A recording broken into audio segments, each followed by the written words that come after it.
नमस्कार दोस्तों।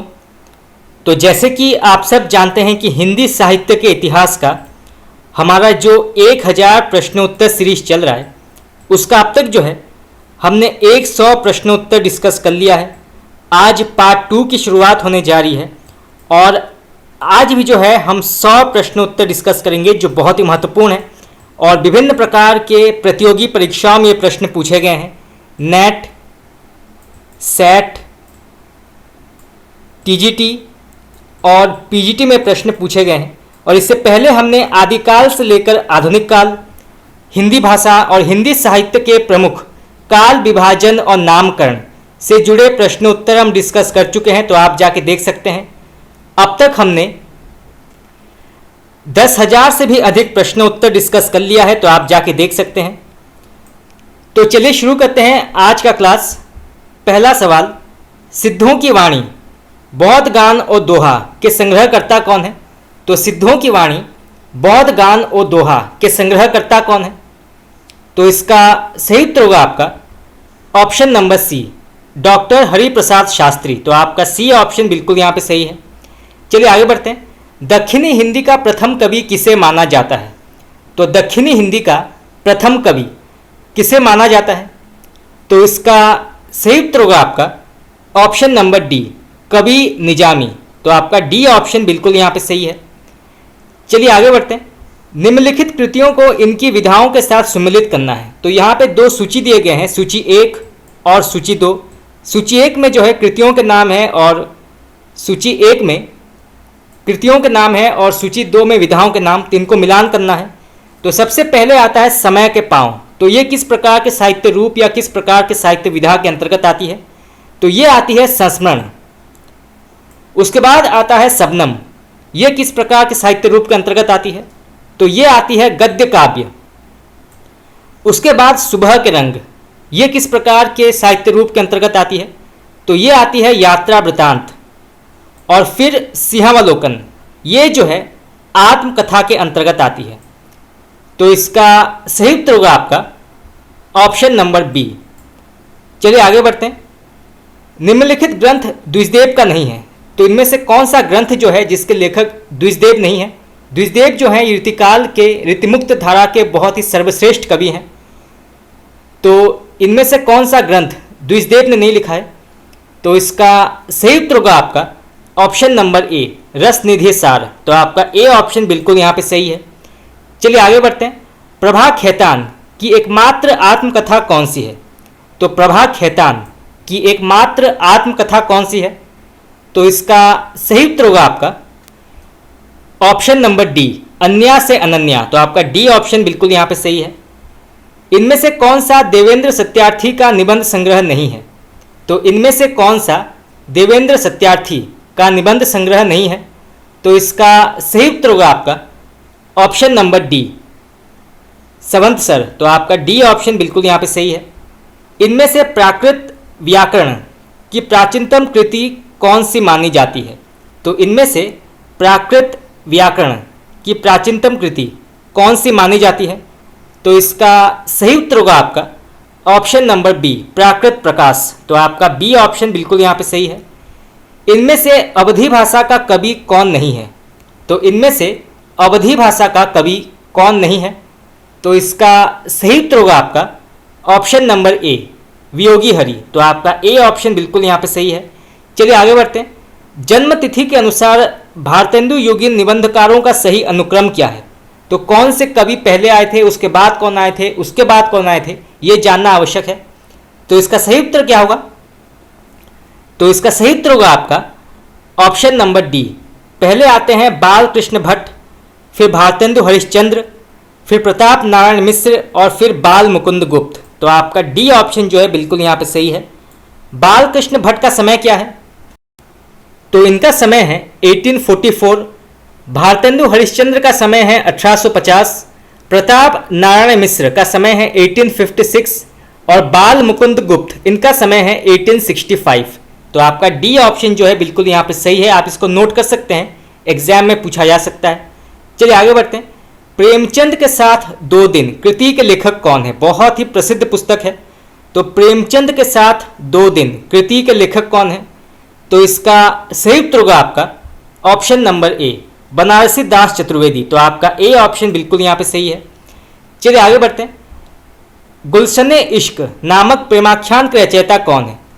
तो गुलशन इश्क नामक प्रेमाख्यान के रचयिता कौन है? तो इसका सही उत्तर होगा आपका ऑप्शन नंबर सी, कवि नुसरती। तो आपका सी ऑप्शन बिल्कुल यहाँ पे सही है।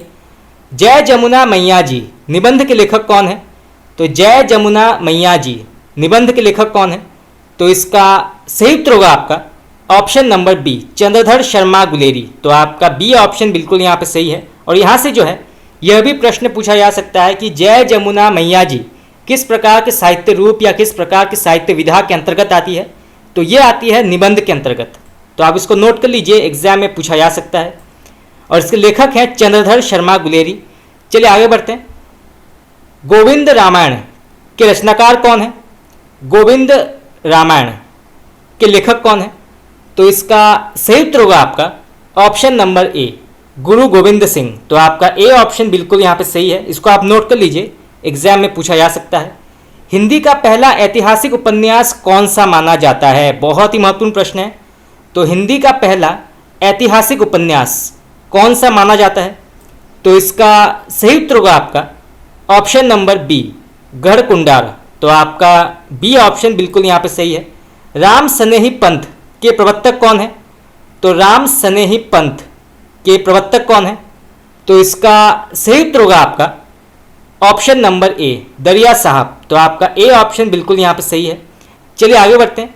निम्नलिखित आलोचना ग्रंथों को उनके आलोचकों के साथ सुमेलित करना है। तो यहाँ पे दो सूची दिए गए हैं। सूची 1 में आलोचना ग्रंथों के नाम है और सूची 2 में आलोचकों के नाम। तो इनको जो है मिलान करना है।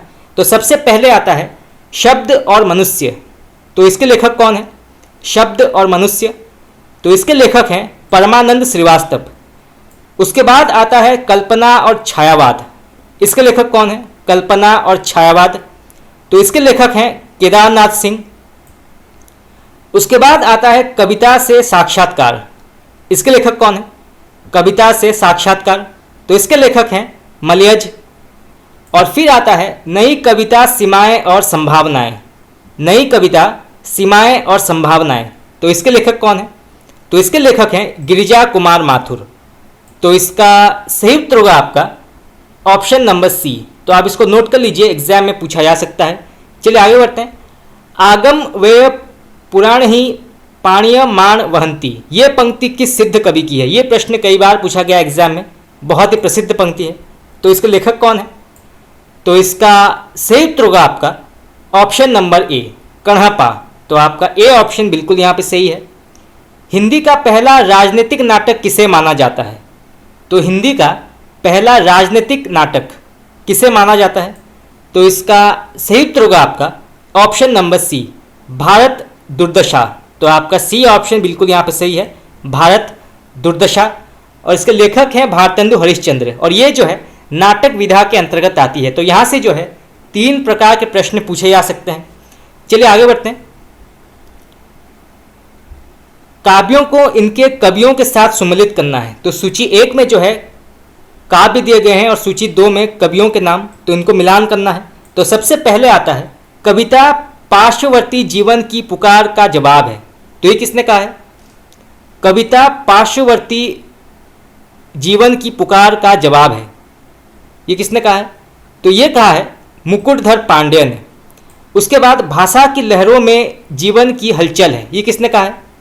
भाषा की लहरों में जीवन की हलचल है, ये किसने कहा है? तो ये कहा है त्रिलोचन ने। उसके बाद जो कुछ भी जागृत है अपलक है संवेदन तुम्हारा है, ये किसने कहा है? तो ये कहा है मुक्तिबोध ने। और फिर अवकाश भला है किनको सुनने को करुण कथाएं, ये किसने कहा है? तो अवकाश भला है किनको सुनने को करुण कथाएं, ये किसने कहा है? तो ये कहा है जयशंकर प्रसाद ने। तो इसका सही उत्तर होगा आपका ऑप्शन नंबर ए। तो आप इसको नोट कर लीजिए, एग्जाम में पूछा जा सकता है। चलिए आगे बढ़ते हैं। हिंदी का कौन सा उपन्यासकार सर वॉल्टर स्कॉट की उपाधि से विभूषित है? तो हिंदी का कौन सा उपन्यासकार सर वॉल्टर स्कॉट की उपाधि से विभूषित है? तो इसका सही उत्तर होगा आपका ऑप्शन नंबर सी, वृंदावन लाल वर्मा। तो आपका सी ऑप्शन बिल्कुल यहाँ पे सही है। किस विद्वान ने बाइबल का पहला हिंदी अनुवाद किया है? तो किस विद्वान ने बाइबल का पहला हिंदी अनुवाद किया है? तो इसका सही उत्तर होगा आपका option number D, doctor William Carey. तो आपका डी ऑप्शन बिल्कुल यहाँ पे सही है। हिंदी का पहला दुखांत नाटक किसे माना जाता है? ये प्रश्न आपका नेट में पूछा गया है, टीजीटी और पीजीटी परीक्षा में पूछा गया है, तो आप इसको नोट कर सकते हैं। तो हिंदी का पहला दुखांत नाटक किसे माना जाता है?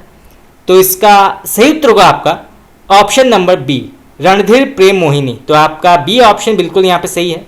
मंटो जिंदा है नाटक के लेखक कौन है? मंटो जिंदा है, इसके लेखक कौन है?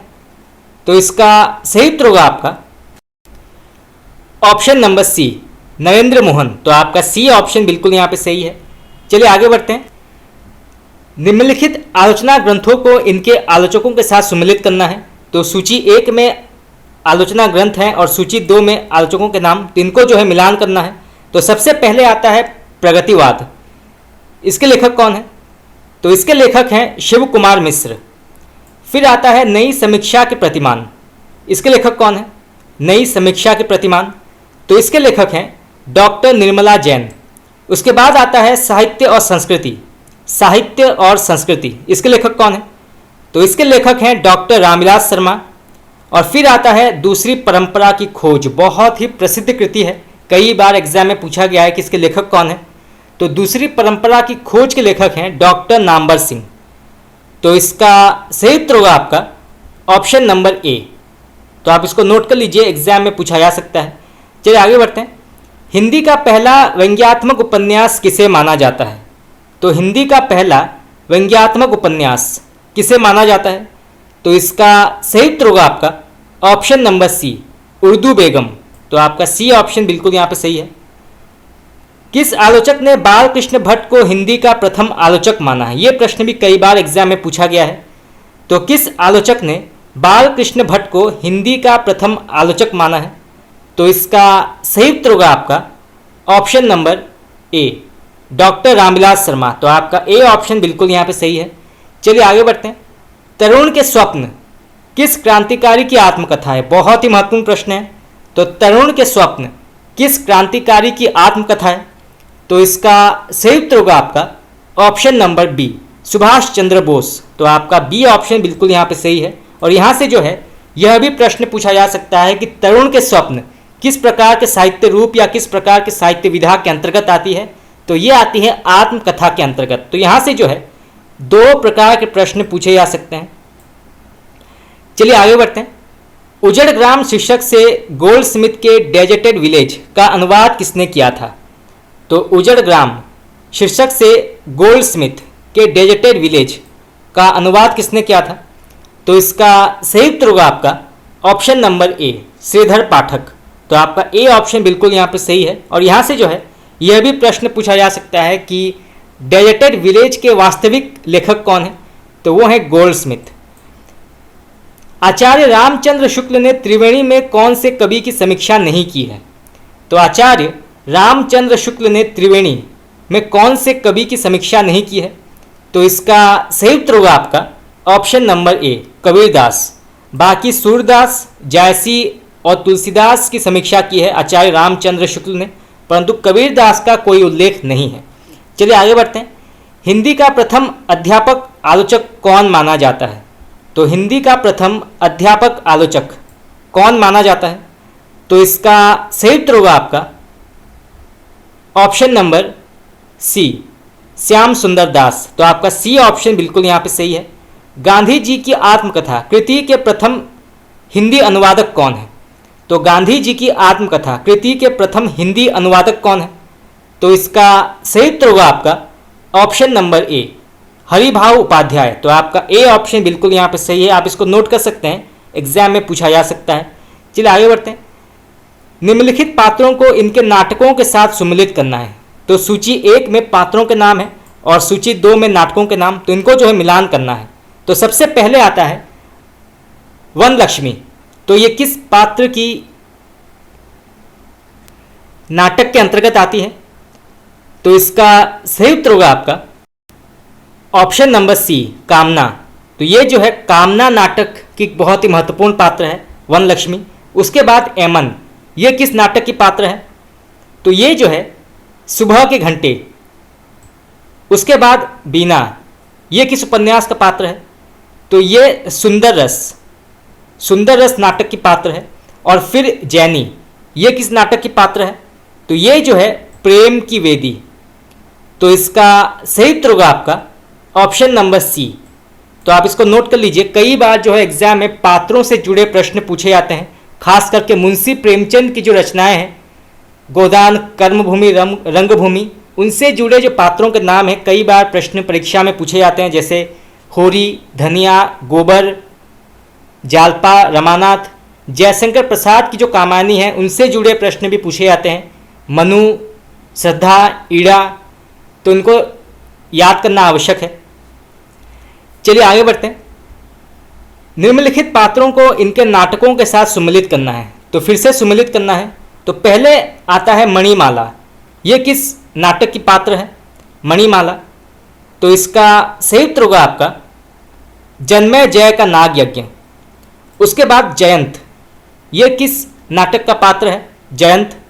तो ये जो है बिना दीवारों के घर।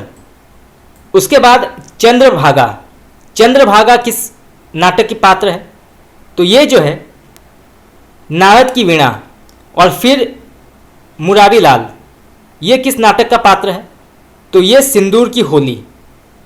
तो इसका सही उत्तर होगा आपका ऑप्शन नंबर ए। चलिए आगे बढ़ते हैं। निम्नलिखित में से कौन सा आंचलिक उपन्यास नहीं है? तो इनमें से कौन सा जो है आंचलिक उपन्यास के अंतर्गत नहीं आता है? तो इसका सही उत्तर होगा आपका ऑप्शन नंबर डी, रात का खंडर। तो आपका डी ऑप्शन बिल्कुल यहां पे सही है। किस नाटक में भारतेंदु ने प्राकृत से अनुदित किया है? तो इनमें से किस नाटक को जो है भारतेंदु ने प्राकृत से अनुदित किया है? तो इसका सही उत्तर होगा आपका ऑप्शन नंबर बी, कर्पूर मंजरी। मुगल काल का सबसे महान व्यक्ति तुलसीदास थे, यह कथन किसका है? यह प्रश्न कई बार पूछा गया है नेट में, और भी जो विभिन्न प्रकार की परीक्षाएं हैं उसमें भी कई बार ये प्रश्न पूछा गया है। मुगल काल का सबसे महान व्यक्ति तुलसीदास थे, ये किसने कहा है? तो इसका सही उत्तर होगा आपका ऑप्शन नंबर ए, स्मिथ। तो आपका ए ऑप्शन बिल्कुल यहाँ पे सही है। हंस जवाहिर प्रेमाख्यान ग्रंथ के लेखक कौन है? तो हंस जवाहिर प्रेमाख्यान ग्रंथ के लेखक कौन है? तो इसका सही उत्तर होगा आपका option number B, Qasim Shah. तो आपका बी ऑप्शन बिल्कुल यहाँ पे सही है। चलिए आगे बढ़ते हैं। तोड़ो कारा तोड़ो किसके जीवन पर आधारित उपन्यास है? तो तोड़ो कारा तोड़ो किसके जीवन पर आधारित उपन्यास है?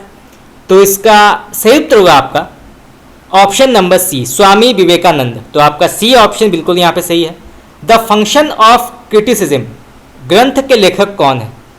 द फंक्शन ऑफ क्रिटिसिज्म ग्रंथ के लेखक कौन है? तो इसका सही उत्तर होगा आपका option number A, T S. Eliot. तो आपका ए ऑप्शन बिल्कुल यहाँ पे सही है। आलोचना एक स्वायत्त कला है, ये कथन किसका है? तो आलोचना एक स्वायत्त कला है, ये किसने कहा है?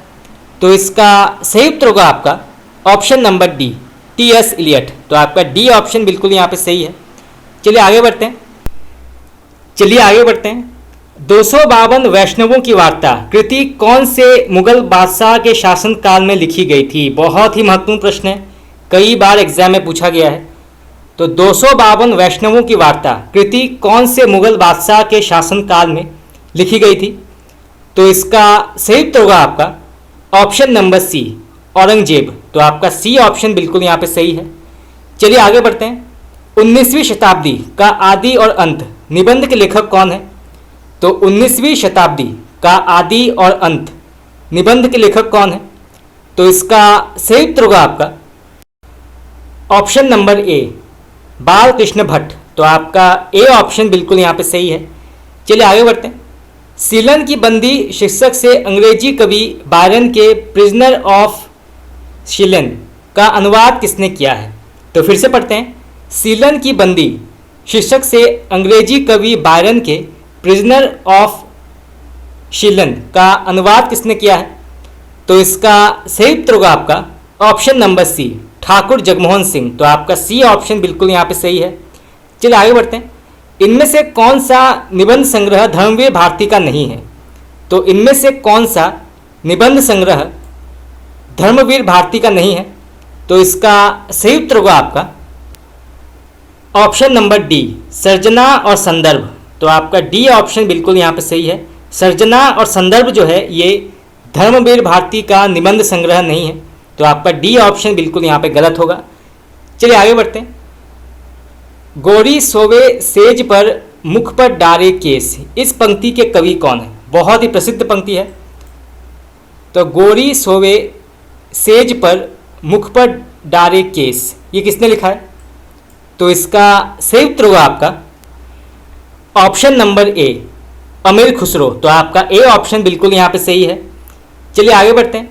इनमें से कौन सी कृति एक शिलांकित कृति है? तो इनमें से कौन सी कृति जो है एक शिलांकित कृति है? तो इसका सही उत्तर होगा आपका option number B Raoul Bell, तो आपका बी ऑप्शन बिल्कुल यहाँ पे सही है। कौन सा निबंध संग्रह केदारनाथ अग्रवाल द्वारा रचित नहीं है?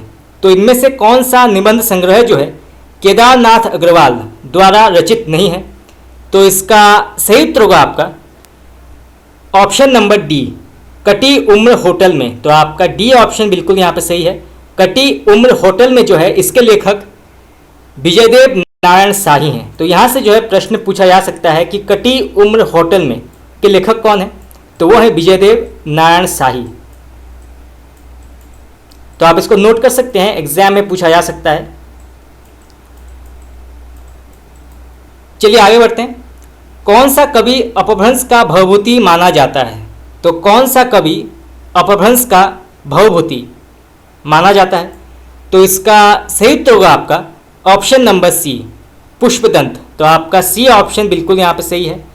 आदि पुराण ग्रंथ के रचयिता कौन है? तो आदि पुराण ग्रंथ के रचयिता कौन है?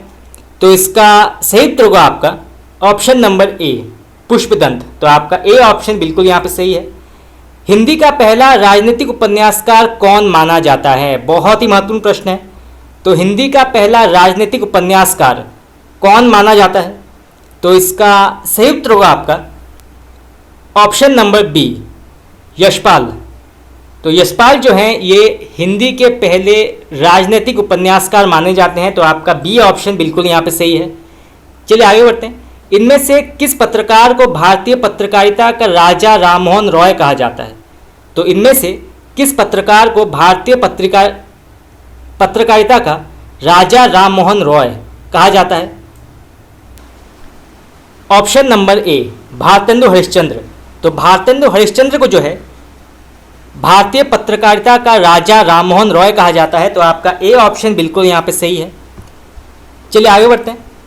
इनमें से कौन सा नाटक विनोद रस्तोगी द्वारा रचित है? तो इनमें से कौन सा नाटक जो है विनोद रस्तोगी द्वारा रचित है? तो इसका सही उत्तर होगा आपका ऑप्शन नंबर सी जनतंत्र जिंदाबाद, तो आपका सी ऑप्शन बिल्कुल यहाँ पे सही है, जनतंत्र जिंदाबाद। चलिए आगे बढ़ते हैं।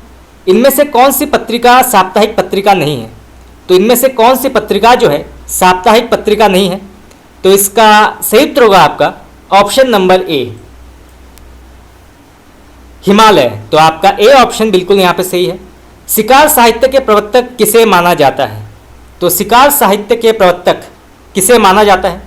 तो इसका सही उत्तर होगा आपका option number B Shri Ram Sharma, तो आपका बी ऑप्शन बिल्कुल यहाँ पे सही है। मानस पत्रिका के संपादक कौन थे? तो मानस पत्रिका के संपादक कौन थे? तो इसका सही उत्तर होगा आपका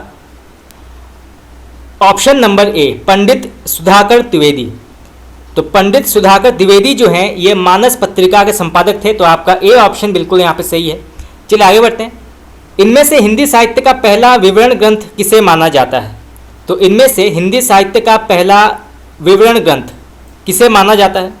तो इसका सही उत्तर होगा आपका option number C Shiv Singh Saroj, तो आपका सी ऑप्शन बिल्कुल यहाँ पे सही है। इसके लेखक हैं शिव सिंह सेंगर। चलिए आगे बढ़ते हैं। निम्नलिखित महाकाव्यों को इनके रचयिताओं के साथ सम्मिलित करना है, तो यहाँ पे जो है दो सूची दिए गए हैं। सूची 1 में महाकाव्य है और सूची 2 में रचयिताओं के नाम, तो इनको जो है मिलान करना है। तो सबसे पहले आता है सिद्धार्थ। इसके लेखक कौन है? सिद्धार्थ। तो इसके लेखक हैं अनूप शर्मा। उसके बाद कृष्णायन। इसके लेखक कौन है? कृष्णायन। तो इसके लेखक हैं द्वारका प्रसाद मिश्र। उसके बाद हल्दी घाटी। तो हल्दी घाटी के लेखक कौन है? तो इसके लेखक हैं श्याम नारायण पांडे। ये बहुत ही महत्वपूर्ण प्रश्न है, कई बार एग्जाम में पूछा गया है, नेट में कई बार पूछा गया है कि हल्दी घाटी के लेखक कौन है। तो वो है श्याम नारायण पांडे। और उसके बाद आता है उर्मिला। तो उर्मिला महाकाव्य के लेखक कौन है? तो इसके लेखक हैं बाल कृष्ण शर्मा नवीन। तो इसका सही उत्तर होगा आपका ऑप्शन नंबर ए। तो आप इसको नोट कर लीजिए, एग्जाम में पूछा जा सकता है। चलिए आगे बढ़ते हैं। इनमें से कौन सा हरिसुमन विष्ट का एकमात्र उपन्यास है? तो इनमें से कौन सा हरिसुमन विष्ट का एकमात्र उपन्यास है? तो इसका सही उत्तर होगा आपका ऑप्शन नंबर बी, आसमान झुक रहा है। तो आपका बी ऑप्शन बिल्कुल यहाँ पर सही है, आसमान झुक रहा है। चलिए आगे बढ़ते हैं। इनमें से रघुवीर सहाय द्वारा रचित निबंध संग्रह नहीं है। तो इनमें से रघुवीर सहाय द्वारा रचित निबंध संग्रह नहीं है। तो इसका सही उत्तर होगा आपका ऑप्शन नंबर ए, कला का जोखिम। तो आपका ए ऑप्शन बिल्कुल यहाँ पे सही है। बाकी लिखने का कारण, दिल्ली मेरा प्रदेश और उबे हुए दुखी, ये जो है महत्वपूर्ण रघुवीर सहाय के निबंध संग्रह है। तो आपका ए ऑप्शन बिल्कुल यहाँ पे गलत होगा। चलिए आगे बढ़ते हैं। निम्नलिखित खंड काव्यों को इनके कवियों के साथ सुमिलित करना है। तो यहाँ पे जो है पहले सूची में खंड काव्यों के बारे में कहा गया है और सूची 2 में कवियों के बारे में। तो इनको जो है मिलान करना है। तो सबसे पहले आता है सूर्यपुत्र। ये किसने लिखा है? सूर्यपुत्र। तो इसके लेखक हैं जगदीश चतुर्वेदी। उसके बाद आता है आत्मदान। ये किसने लिखा है? तो इसके लेखक हैं बलदेव वंशी। उसके बाद आता है महाप्रस्थान। इसके लेखक कौन है? तो इसके लेखक हैं नरेश मेहता। और फिर आता है एक पुरुष और, ये किसने लिखा है? तो ये लिखा है डॉक्टर विनय ने। तो इसका सही उत्तर होगा आपका ऑप्शन नंबर सी। तो आपका सी ऑप्शन बिल्कुल यहाँ पे सही है। चलिए आगे बढ़ते हैं। दक्षिणी हिंदी का पहला गद्य लेखक किसे माना जाता है? तो दक्षिणी हिंदी का पहला गद्य लेखक किसे माना जाता है? तो इसका सही उत्तर होगा आपका ऑप्शन नंबर सी, बंदा नवाज। तो आपका सी ऑप्शन बिल्कुल यहाँ पे सही है। इनमें से कौन सा नाटक सर्वेश्वर दयाल सक्सेना का नहीं है? तो इनमें से कौन सा नाटक सर्वेश्वर दयाल सक्सेना का नहीं है? तो इसका सही उत्तर होगा आपका ऑप्शन नंबर बी, शुतुरमुर्ग। तो आपका बी ऑप्शन बिल्कुल यहाँ पे सही है। चलिए आगे बढ़ते हैं। रामायण सृष्टि की आशा है, महाभारत निराशा। ये कथन किस आलोचक का है? तो ये किसने कहा है? तो ये कहा है नंद दुलारे वाजपेयी ने। तो आपका सी ऑप्शन बिल्कुल यहाँ पे सही है। पिंजरे में पन्ना उपन्यास किसका है? तो पिंजरे में पन्ना उपन्यास किसका है? ये किसने लिखा है? तो इसके लेखक हैं मणि मधुकर।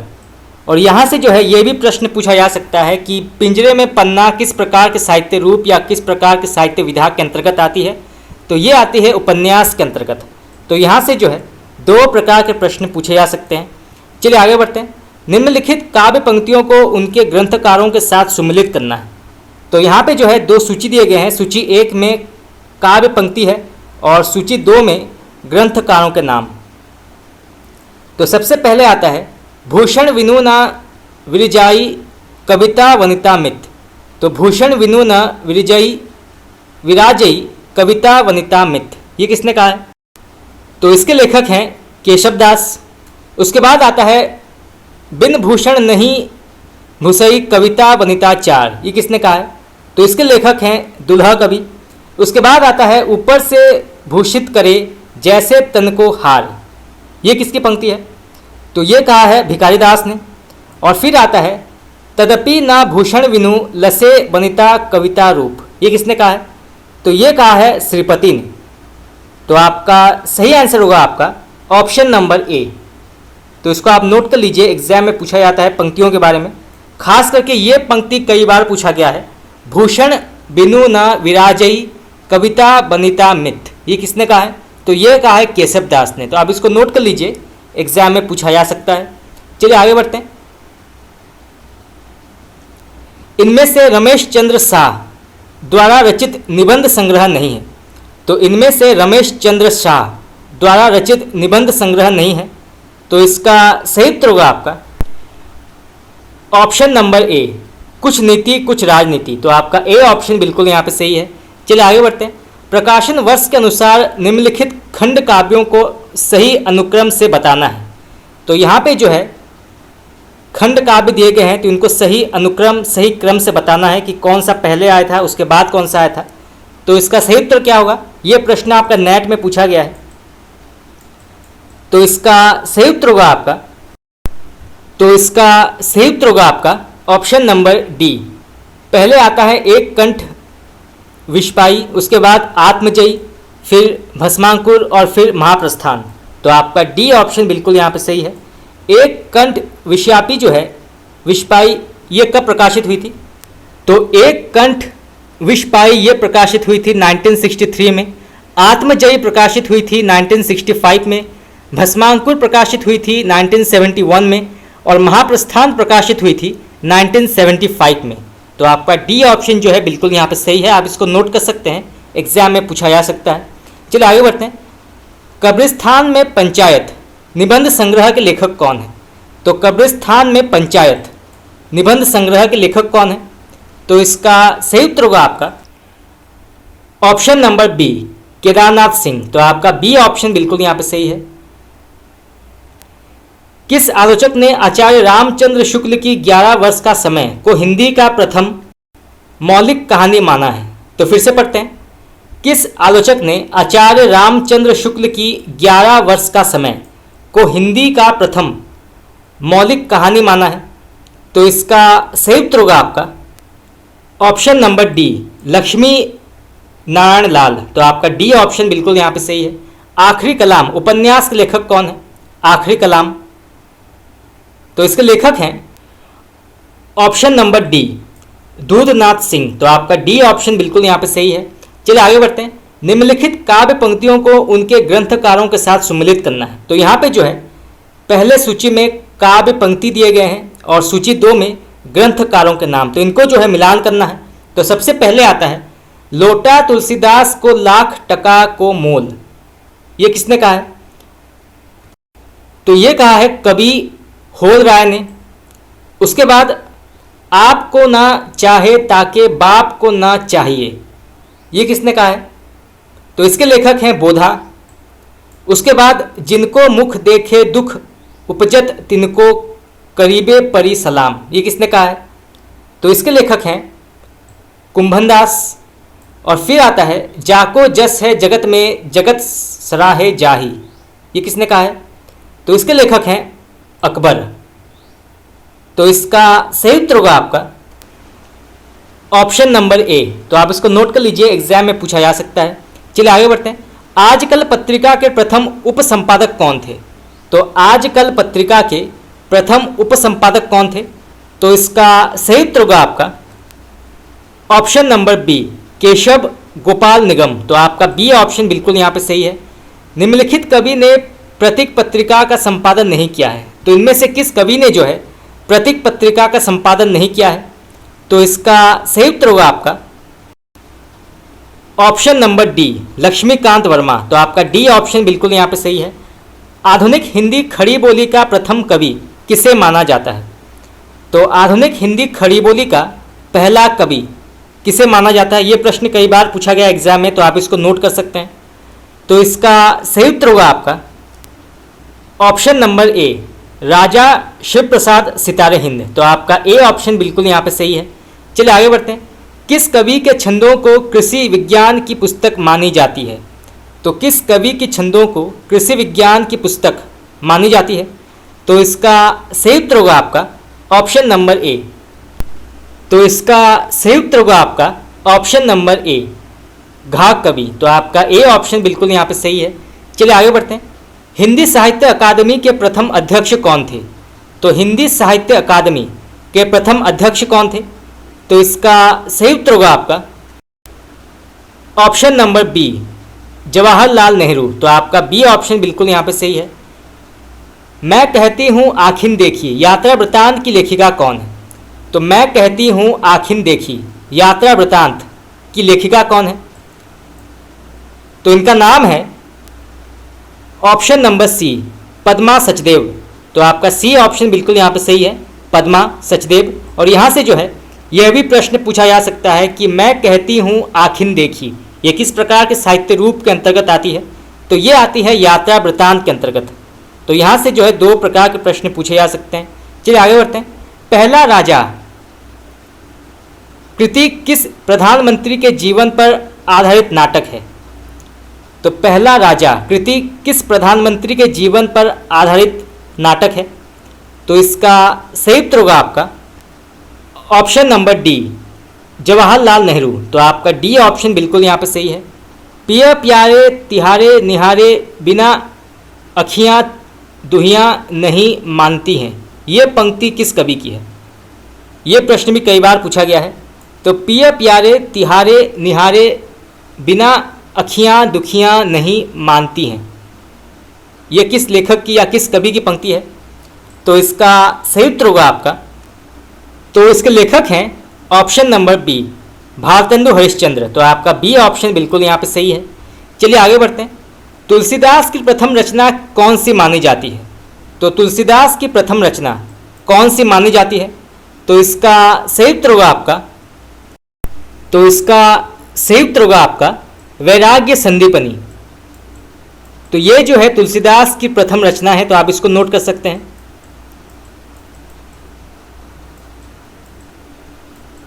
चलिए आगे बढ़ते हैं। प्रेमचंद का सौंदर्य शास्त्र निबंध किसने लिखा है? तो प्रेमचंद का सौंदर्य शास्त्र निबंध किसने लिखा है? तो इसका सही उत्तर होगा आपका option number B, Nand Kishore Naval. तो आपका बी ऑप्शन बिल्कुल यहाँ पे सही है। बिंदास बाबू की डायरी के लेखक कौन है? बिंदास बाबू की डायरी, इसके लेखक कौन है? ऑप्शन नंबर ए, सुधीर पचौरी। तो आपका ए ऑप्शन बिल्कुल यहाँ पे सही है। कौन से आलोचक ने माखनलाल चतुर्वेदी को छायावाद का प्रथम कवि माना है? तो कौन से आलोचक ने माखनलाल चतुर्वेदी को छायावाद का प्रथम कवि माना है? तो इसका सही उत्तर होगा आपका ऑप्शन नंबर डी, डॉक्टर विनय मोहन शर्मा। तो आपका डी ऑप्शन जो है बिल्कुल यहाँ पे सही है। इन्होंने जो है माखनलाल चतुर्वेदी को छायावाद का प्रथम कवि माना है। चलिए आगे बढ़ते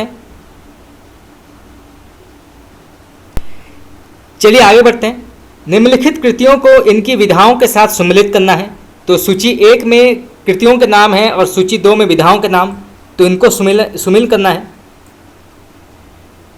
करना है। तो सबसे पहले आता है कला के हस्ताक्षर, इसके लेखक कौन है?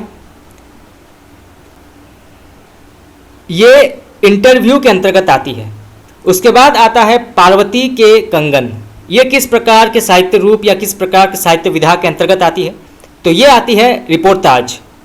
उसके बाद चांद सूरज के वीरन, ये किस प्रकार के साहित्य रूप के अंतर्गत आती है? तो ये आती है आत्मकथा। और फिर टुकड़े टुकड़े दास्तान, ये किस प्रकार के साहित्य विधा के अंतर्गत आती है? तो ये आती है संस्मरण। तो इसका सही उत्तर होगा आपका ऑप्शन नंबर डी। चलिए आगे बढ़ते हैं। प्रकाशन वर्ष के अनुसार इनमें से हिंदी उपन्यासों का सही अनुक्रम कौन सा है बताना है। तो पहले कौन सा प्रकाशित हुआ था, उसके बाद कौन सा प्रकाशित हुआ था, ये जानना आवश्यक है।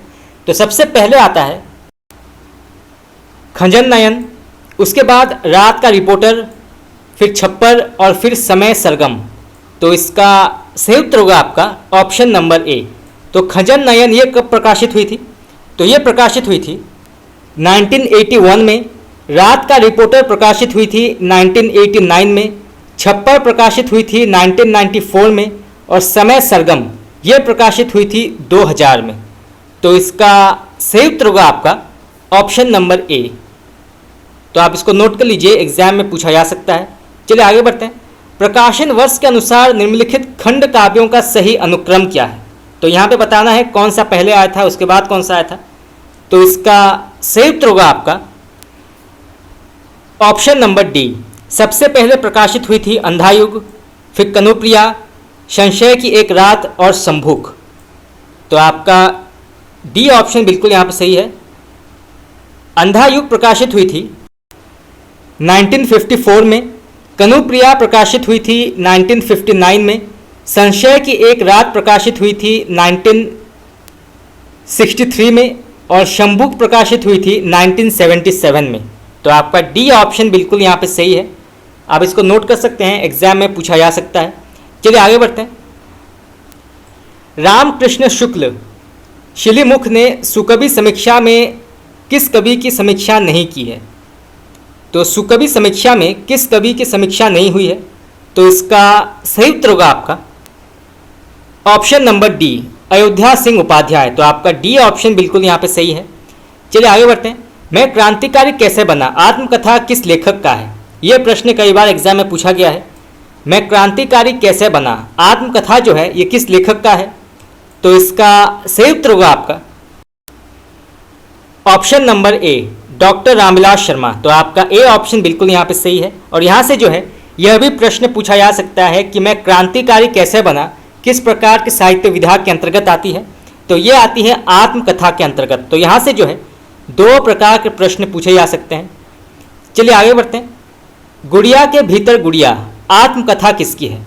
तो गुड़िया के भीतर गुड़िया आत्मकथा किसकी है? तो इसका सही उत्तर होगा आपका option number D, Maitreya Pushpa. तो आपका डी ऑप्शन बिल्कुल यहाँ पे सही है। चलिए आगे बढ़ते हैं।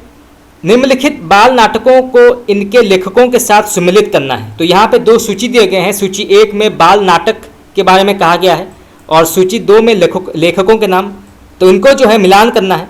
तो सबसे पहले आता है बहादुर बेटा। तो इसके लेखक कौन है? तो इसके लेखक हैं विष्णु प्रभाकर। उसके बाद सिद्धार्थ का गृह त्याग, इसके लेखक कौन है? तो ये लिखा है नरेश मेहता ने। टेढ़ी उंगली, इसके लेखक कौन है? तो इसके लेखक हैं मन्मथ नाथ गुप्त। और फिर आता है झूठ का दान। तो इसके लेखक हैं देवराज दिनेश। तो आपका बी ऑप्शन जो है बिल्कुल यहाँ पे सही है। आप इसको नोट कर सकते हैं, एग्जाम में पूछा जा सकता है। चलिए आगे बढ़ते हैं। निम्नलिखित व्यंग संग्रह के लेखक केशव चंद्र वर्मा नहीं है। तो इनमें से किस व्यंग संग्रह के लेखक जो है केशव चंद्र शर्मा नहीं है? तो इसका सही उत्तर होगा आपका ऑप्शन नंबर ए, अफसर की मौत। तो आपका ए ऑप्शन बिल्कुल यहाँ पे सही है। चलिए आगे बढ़ते हैं। एक हारे हुए नेता का इंटरव्यू निबंध के लेखक कौन है? एक हारे हुए नेता का इंटरव्यू निबंध के लेखक कौन है? तो इसका सही उत्तर होगा आपका ऑप्शन नंबर ए, श्रीलाल शुक्ल। तो आपका ए ऑप्शन बिल्कुल यहाँ पे सही है।